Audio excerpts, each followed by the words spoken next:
siapa mempengaruhi siapa, siapa dipengaruhi siapa, siapa dikuasai siapa, dan siapa menguasai siapa. Nah, ini penting. Tata letak inilah yang kemudian menentukan di mana, sehingga kemudian kita bisa mengurainya, sehingga tidak menjadi sesuatu hal yang kemudian terlihat rumit, misalnya seperti itu. Itu yang pertama. Kenapa saya sampaikan demikian? Karena ini sebetulnya adalah persoalan peradaban. Artinya peradaban yang sudah menua, semua melalui sebuah rangkaian yang sangat panjang, baik itu yang bersifat internasional maupun yang bersifat domestik, atau yang bersifat persoalan di negara kita Indonesia itu catatannya begitu.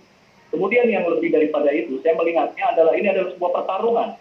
Tentunya pertarungan itu adalah pertarungan yang tidak mudah. Artinya pertarungan yang kemudian pada gilirannya siapa sih yang kemudian bisa menyangka bahwa akhirnya kapitalisme menguasai dunia hari ini.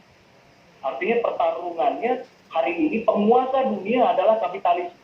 Bagaimana kapitalisme global begitu mengunci, kapitalisme global begitu mendominasi, kapitalisme global begitu sangat bahkan dari hulu ke hilir gitu ya, dari utara ke selatan gitu ya, dari barat ke timur, hampir semua dikuasai oleh kapitalisme global.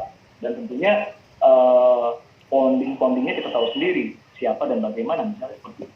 Nah, ini tentunya adalah sebuah perjalanan yang panjang, begitu ya. Dan ini semua bisa melalui sebuah hal yang kemudian bisa komprehensif melalui sebuah rangkaian peristiwa-peristiwa dan seterusnya. Nah, pun termasuk soal tentang radikalisme. Artinya radikalisme tidak terjadi begitu saja, terorisme tidak terjadi begitu saja, dan semuanya pun tidak terjadi begitu saja. Artinya di luar soal-soal yang bersifat politik, di luar soal-soal yang bersifat memang ada sebuah ideologi perjuangan di situ. Tapi ingat, ada soal-soal yang kemudian juga yang menyangkut hajat hidup orang banyak, yang kemudian memang ini semua harus clearance gitu. Dan semuanya sebetulnya persoalan-persoalan yang memang kelihatannya sederhana, tapi ini sangat mendasar. Misalnya soal-soal persoalan ekonomi misalnya. Artinya pertarungan dalam kesejarahan itu banyak sekali didominasi oleh persoalan ekonomi misalnya.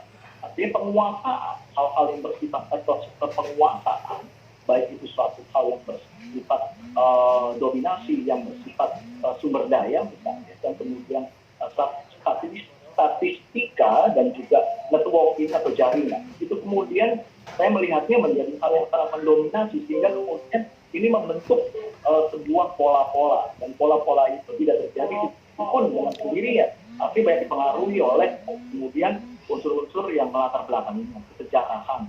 Kemudian juga hal-hal yang lebih daripada itu, misalnya adalah peristiwa-peristiwa yang pengaruhi, termasuk juga hal-hal yang mendasar, dan itu semua selalu terkait. Nah, di dalam rangkaian internasional, kemudian memang kita bisa melihat misalnya bagaimana, seperti apa, dan seterusnya. Artinya pembicaraan perjuangan yang kemudian seperti itu sudah banyak peristiwa-peristiwa yang bersifat kalau saya bilang politik praktis di situ sudah masuk misalnya. Jadi bagaimana misalnya para sahabat-sahabat Rasulullah misalnya mati terbunuh misalnya, seperti itu misalnya. Termasuk Ali bin Abi Thalib misalnya, yang sangat melegenda misalnya. Kemudian misalnya ada Hasan Hussein misalnya, dan seterusnya misalnya. Dan para termasuk bagaimana misalnya khilafah terakhir di Turki misalnya, yang kemudian disitulah terakhir dalam catatan sejarah masa kejayaan Islam ada di sana. Dan kemudian akhirnya Turki menjadi negara yang sekuler. Nah, ini menjadi sebuah rangkaian. Artinya di masa lalu ada orang-orang yang kemudian mumpuni, ada orang-orang yang kemudian terpercaya, ada orang-orang yang dianggap wise, bijaksana, keilmuan, kemudian cerdas, dianggap sebagai memang pemimpin. Nah, itu kemudian kalau boleh saya katakan ada kerinduan memiliki pemimpin-pemimpin yang seperti itu, memiliki pemimpin-pemimpin yang kalau boleh dibilang memiliki kejujuran, integritas, kemudian hal-hal yang sangat mendasar seperti hal-hal eh, terpercaya misalnya, dan